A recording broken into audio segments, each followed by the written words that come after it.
Модное комьюнити создавалось у нас вот со школы. Все умирают от Просто Зары. весь Инстаграм заполнен таким бомбером. Ну, вот Ростов на весь юг, а мы можем на все Поволжье. То есть мне хочется, чтобы моя коллекция, мой трикотаж подсветил, скажем так, саму женщину. После того, как я выиграла конкурс в Екатеринбурге, оттуда очень много поступает предложений. Купола храма, иконы Казанской Божьей Матери и минареты мечети Кул-Шариф. Дизайном я стала заниматься именно трикотажем 18 лет назад, когда родилась дочка, и нужно было что-то надеть качественное, закрытое. И тут я начала создавать комбинезоны, которые плавно из колготки, переходящие плавно в головной убор. Ну, такие скафандры, скажем так. И я была уверена, когда я отправляла ребенка в садик, что у нее не откроется там спинка, ушко, либо будут ножки не в тепле. То есть началось все с рождения детей. Ну, какой-то стимул должен был быть толчком. Потом я работала юристом, то есть вот мы переезжали из города в город. И в какое-то время мне сказали подруги, коллеги: монетизируй. Почему ты для нас, для всех вяжешь? Просто так. Я, наверное, все-таки больше творческий человек, нежели бизнес-вумен. Очень много своих изделий дарю, и дарю с таким удовольствием. Наверное, даже дарить получаю кайфа больше, чем когда продаю. Возможно, это неправильно, но это моя жизненная позиция такая. Ну, если у меня есть порыв подарить, я это, естественно, сделаю. Во-первых, Регин, с нашей последней встречи много чего изменилось. Я побывала в разных городах, создала еще одну коллекцию. То есть мы с вами встречались, была коллекция Хузине, была коллекция «Сияние» посвящена Зинаиде Юсуповой, была коллекция «Белая полоса» посвящена. Да, есть немножко от нее. И вот листочек Гинго Белоба. А теперь у меня коллекция называется «Эликсир». Да. Я вижу тут красные линии, пятнышки. Это ягодки женьшеня. Но опять Дальний Восток послужил для меня таким очень эмоциональным, таким подъемным толчком для создания коллекции. Я побывала в музее женьшеня, который там единственный в нашей России, да, и рассказали очень интересные факты, что вот этот невзрачный такой корешочек, который может стоить и миллионы рублей даже, не красные ягодки важны, а именно вот этот вот корень, который невзрачный, но дает много здоровья, силы, эмоций и так далее. И, в общем-то, сразу была готова коллекция. Какие цвета? Серый, красный. То есть серый говорит о том, что не все золото то, что блестит, не что надето на человеке, на женщине в частности, а какая она сама. То есть мне хочется, чтобы моя коллекция, мой трикотаж подсветил, скажем так, саму женщину. Это ваше новое вдохновение для коллекции. Во-первых, трикотаж — это вообще узкопрофильная такая ниша. Мало трикотажников. И, наверное, самое главное мое обучение, которое я запомню на всю жизнь, естественно, это Fashion Factory School и ныне покойная Людмила Нарсаян. Она первая в постсоветском пространстве в ателье, как бы точно не ошибиться, по-моему, на Кузнецком мосту, начала создавать трикотажные вещи. То есть она известна на весь мир, и очень много инновационных технологий было. И она нам, студентам, многое дала. И, кстати говоря, бренд Ушатава также учились у нее. Академию Мэтрикс, которую я закончила. Я как юрист, у меня 2 высших образования, юридическое, финансы, кредит. Была поездка в Ростов на неделю моды Don Fashion Week. Потрясающая организация. Я в сторону юга не ездила, не представляла свои изделия. Безумно лояльная публика, встречали просто потрясающие. И эмоции вообще меня переполняют. И даже показали меня с моей коллекцией по Первому Ростовскому каналу. И до сих пор отклики приходят. И вещи снимали с моделей и с меня, и как только я спустилась с подиума. Это успех. Абсолютно. Полагаю, да. И я понимала, я не могу себя называть дизайнером, пока у меня не будет корочки. Может быть, это мое советское воспитание, что ты не являешься кем-то, пока ты базовые какие-то знания там не получишь, да, и должна быть бумага. Но, опять-таки, я как юрист, я все сужу по бумагам. Закончила академию Мэтрикс, и моя преподаватель Елена Викторовна Ржевская. Я была трикотажник одна, и нужно было создать что-то такое, чтобы получить диплом, и на финальном показе твоя коллекция произвела фурор. Вы же еще были в Москве. Да. После Ростова, то есть я там протестила, посмотрела, как это выглядит, какой макияж, какие прически должны быть. То есть у меня были, как у аватаров, длинные такие красные и серые косы у девушек. Была фэшн-битва. Там я представляла не Татарстан, я представляла Екатеринбург, потому что я победила в Екатеринбурге, заняла первое место по Уральскому округу и, естественно, представляла. 22 лучших дизайнера из России сражались за такую возможность поучаствовать в конкурсе международном в Китае. Раньше этот конкурс проходил в Италии, ну вот сейчас переформатировались на восток и проходят в Китае. Я, наверное, процитирую одного еще моего преподавателя, не буду называть фамилию, чтобы не обидеть дизайнеров, когда я училась на курсах конструирования. Не люблю это делать, но я должна знать и уметь азы в любом случае. И она сказала: девочки, после того, как вы выпуститесь, я хочу, чтобы вы стали дизайнерами, а не дизайнершами. Вот различие, да, в том, что приходят девушки и говорят: я хочу свой бренд, ну, с мужем или там с папой или с кем-то. И зачастую такие бренды вот создают фабрики, то есть придумывают логотип, создают коллекцию, отшивают, принтуют, им открывают шоурумы, либо какие-то большие магазины и так далее. И девушки называют себя дизайнерами. Но преподаватели профессионалы называют их дизайнершами. Ну, вот такое есть. Маркетинг очень хороший. Я считаю, это все хорошее продвижение, хорошее комьюнити вокруг этого дизайнера. Возможно, после какого-то обучения, может быть, дальше эти девушки также будут учиться и станут знаменитыми дизайнерами. Кто в итоге выиграл в Москве? Выиграла, ну, как я и понимала, полагала, представляла, девушка из Владивостока. Ее поддерживало целое такое комьюнити модное, и, мне кажется, весь Владивосток ее поддерживал, весь Дальний Восток ее поддерживал. Вот она будет представлять Дальний Восток в Китае. Безумно за нее рада, и на самом деле поддержка очень важна. То есть, ну, один в поле не воин. Но я воин, я представляю сама себя, и на этом конкурсе я, да, заявила, наверное, во всеуслышание о своем рукаве. Вышла и сказала, вот, в 1928 году Эльза Скиапарелли появилась в модном таком сообществе, был директор, владелец Vogue, по-моему, да, такое камерное мероприятие, она появилась в своем джемпере, в черном джемпере с белым бантом. Был связан обычными девушками-рукодельницами, по-моему, даже армянского происхождения девушки были. Она появилась в этом джемпере, буквально через несколько там недель он стал известен на весь мир. Так вот, я заявила жюри о том, что я тоже хочу быть российской Скиапарелли.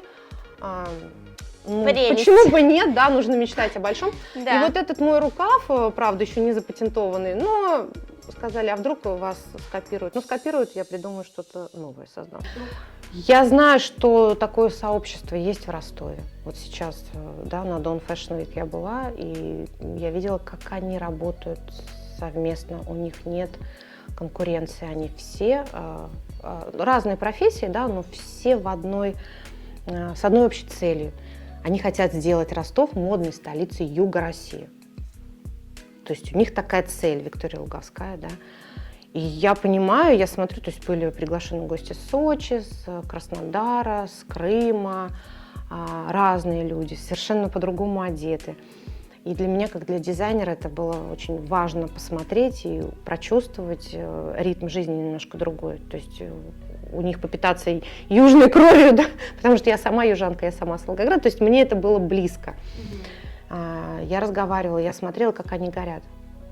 То есть там очень много было волонтеров, студенты с колледжей, ну, обслуживания, не знаю, как точно это правильно назвать. Очень много было разных студентов.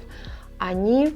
Тоже дизайнеры, правильно? Дизайнеры, швеи, либо как хостелс и так далее. Они приглашают молодежь. Вот этот фактор для меня был очень таким важным в Ростове. Я увидела, как у молодых девушек, парней глаза горят. То есть 3 дня вот это шла неделя моды.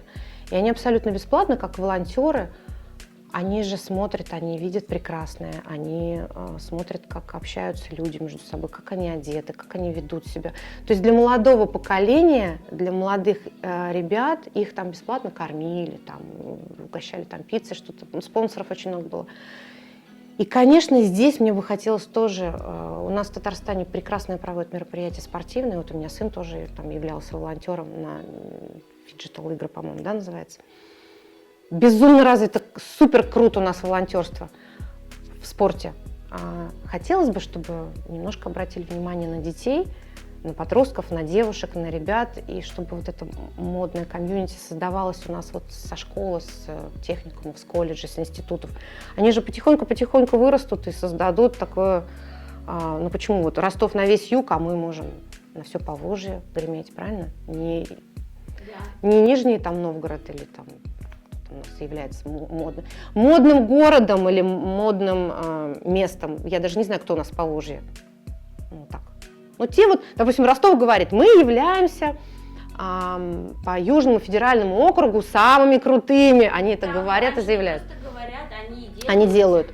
Да. Ну и хотелось бы, чтобы у нас. Вот у нас Волга Фэшн, я смотрю, что Юлиана ушла, да, в Москву. Да. То есть это модное событие было здесь у нас в Казани, со всей России приезжали, выпускники с Мэтрикса, девушки мои спрашивали, да, Оля, а как у вас? И да, конечно, приезжайте, у нас тут круто, вообще Волга Фэшн, ну, супер шикарно. Очень много было выпускников от моих девушек, коллег. А сейчас я смотрю, они переформатировались на Москву. Да. Обидно, ну, как-то вот обидно. Обидно, что было. Опять-таки не могу сейчас говорить, но я хотела поучаствовать в одном мероприятии, которое проходит у нас здесь вот ежегодно. Ну, то есть мне сообщили такую сумму, допустим, которую я, как физлицо, я не потяну. Там участие 70 тысяч или там 80 тысяч, хотя я казанский дизайнер. И я отказалась. Хотелось бы поучаствовать. Меня очень похвалили. Сказали, что успешная коммерческая коллекция. Раньше меня ругали о том, что не коммерческая коллекция, куда это надеть. А в этот раз жюри сказали, все изделия, которые представлены на подиуме, мы бы захотели купить. То есть все единогласно сказали так. О, ну, было приятно. Да, то есть было приятно то, что я перепрыгиваю с творчества на коммерцию, потому что, как мне сказали, опять-таки в Ростове, Оля, мы посмотрели ваш Инстаграм, посмотрели ваши вещи, все интересное, но мы не знаем, куда это носить. И вот теперь моя новая цель — рассказать, как это носить и куда это носить. А вы, по-моему, лукбуки делали, показывали. Ну, наверное, нужно будет еще раз показать. Еще раз. Ну, Регина, во-первых, огромное спасибо, то, что вы уделяете столько внимания и какой-то теплоты, и у нас очень прекрасные отношения. Приглашайте меня вы, да, на какие-то мероприятия всегда. Естественно, я это отмечаю. С первого нашего знакомства на Волга Фэшн в 2021 году. Мы познакомились с НЖ на мероприятии, которое вы проводили вместе с Таткульт-центром, и НЖ подошла ко мне после сие действия. У меня был тоже такой осадок, скажем так, после моих предложений и восторженных таких откликов о Дальнем Востоке, и о креативности, и креативных индустриях, и модном сообществе, комьюнити. И мы обменялись с ней телефонами. Я в Москве на конкурсе Fashion Beat, и мне поступает сообщение, потом звонок, и НЖ говорит о том, что она создает вот этот иммерсивный спектакль «Хатын» и о женщине, о татарской женщине и о ее одежде, как она проживает. Я, естественно, заинтересовалась. Она говорит, там будут татарские дизайнеры, казанские дизайнеры, и мне бы хотелось пригласить вас. Для меня, Регина, честно сказать, даже фэшн-битва, то, что я там приехала среди лучших дизайнеров России, не так было важно и не так это торжественно. Спектакль. Я всегда поражаюсь художникам, костюмерам, дизайнерам, которые создают костюмы для спектаклей, для фильмов. Ой. Это нечто. Подиумные вещи — это вообще относительно вот костюмов для спектаклей и кинофильмов — это нечто. И она мне предлагает, я говорю, я двумя руками, ногами, всем, чем можно, что от меня требуется, я хочу поучаствовать. Для меня это важно, что меня здесь оценили, меня пригласили, я не напрашиваюсь никогда никому. Такой звонок, который придал мне уверенность в том, что, наверное, я правильно делаю. И в шапке профиля моего инстаграма написано «Трикотаж как искусство». И вот это соединилось воедино, трикотаж как искусство, это моя мысль, моя идея, и меня приглашают в спектакль. Моя вот актриса, она девушка-балерина. Я продумала, мы с Энджи договорились, переговорили, чтобы был принт мой, татарский тюльпан, лале. Вот это моя коллекция Хузине, и белое платье, это платье невесты было, да, оно сейчас там в сером цвете, оно у меня никуда не девается. Это платье невесты? Это бестселлер. Ну, как у всех дизайнеров, завершает всегда невеста, да, и вот мне хотелось, чтобы, может быть, трикотажное платье было у невесты. Вот такое платье у меня в 6 странах. Уже? Да. Разошлось. Вот, да. И я никогда не забываю, не забуду свою первую коллекцию, которая называлась Хузине, и она у меня присутствует в разных цветах, и это мой принт. И, да, я его не патентовала, ну, как бы, зато это лично мой, это купола храма, иконы Казанской Божьей Матери и минареты мечети Кул-Шариф. Идея шикарная, я ее поддерживаю, конечно, безусловно. И да, у нас никогда не было такого места, где собраны были разные абсолютно рукодельники, да, золотые просто руки. Безумно всегда восхищаюсь людьми, которые умеют и могут делать руками. Но размещать свой трикотаж я там не хотела бы, потому что, ну, во-первых, мне не очень нравится это место, большое скопление людей. Все-таки мы говорим о камерных вещах, о дизайнерских вещах, о какой-то такой истории, закрытой немножко. Мой шоурум находится в здании историческом, это бывший медресе на Старой Татарской Слободе. И вот, кстати говоря, сюда я забегаю очень часто на обед, впечатляюсь, впитываю в себя татарский колорит. Даже, знаете, можно полистать вот татарский костюм за чашечкой кофе. И, кстати говоря, губадья, которую я заказываю на обед, они, многие татары, которые находятся и живут за территорией Татарстана, совершенно не знают, даже не знакомы с этим. И, в общем-то, я продвигаю не только татарский колоритный принт, но и татарскую безумно вкусную кухню. После того, как я выиграла конкурс в Екатеринбурге, оттуда очень много поступает предложений размещаться в шоурумах. У них очень креативный дизайнер. Ну, 12 Stories у Шатава – это только то, что я знаю по трикотажу, да, они оттуда. Безумно креативный город, я его очень сильно люблю, обожаю. И 1 декабря уральский стиль под эгидой, по-моему, там правительство Свердловской области и так далее будет проходить вот это вот мероприятие. Меня туда пригласили. То есть вот есть входная стоимость, меня пригласили туда вот как бы бесплатно, чтобы просто посмотреть на мою коллекцию. И умирают от Зары. Просто весь Инстаграм заполнен таким бомбером. Бомбер только в золотом цвете Зара, да. Я понимаю, что мы не можем восхищаться и восторгаться только Лора Пиано и Бруно. Да, там, можно Кучинелли? примерить, Конечно. пожалуйста. Ну вот Зара тоже. Почувствуйся. Он двухсторонний. Я таких не видела, что он был вязаный с одной стороны и там. Утепленный с другой. Да. Ну как? Казанская По-моему, Зара. это очень красиво, да. А еще это Это двустороннее. функционально. Да. Это еще и функционально. То есть трикотаж под дождем как бы, ну, не очень себя хорошо может повести, Ну да? да, А вы перевернули, да. вывернули, там уже баллончик.